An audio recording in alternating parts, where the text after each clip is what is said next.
પોરબંદર જિલ્લામાં મેઘરાજા મન મૂકીને વરસી રહ્યા છે। છેલ્લા 3 થી 4 દિવસથી ગ્રામ્ય વિસ્તારોમાં ધોધમાર વરસાદ વરસી રહ્યો છે। ત્યારે ભારે વરસાદને લઈને ઘેડ પંથકમાં જળબંબાકારની સ્થિતિ સર્જાઈ। ખેડ વિસ્તારના ગામડાઓમાં પણ વરસાદી પાણી ભરાયા છે। ભારે વરસાદને કારણે અનેક ગામડાઓ સંપર્ક વિહોણા બન્યા છે, તો અનેક ગામોના રસ્તા પર પાણી ભરાતા વાહન વ્યવહાર ઠપ થયો છે। કાસાબડ અને સેગ્રસ વચ્ચેના રસ્તા પર પણ પાણી ફરી વળ્યા, જેને લઈને બંને ગામ વચ્ચેનો રસ્તો બંધ થયો છે। સંવાદદાતા ચેતન છે ફોન લાઈન પર। ચેતન, પોરબંદરનો ઘેડ વિસ્તાર સૌથી વધુ ભારે વરસાદને કારણે પ્રભાવિત થયો છે।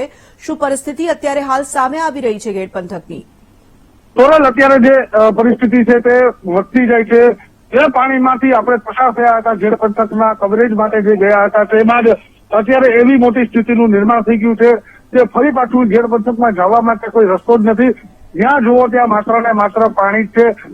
તેની વાત કરીએ તો સેગ્રસ અને કાસાબડ જતો રસ્તો છે તેનું પણ ધોવાણ થયું છે અને સંપૂર્ણ રસ્તો પાણીમાં ગરકાવ થઈ ચૂક્યો છે।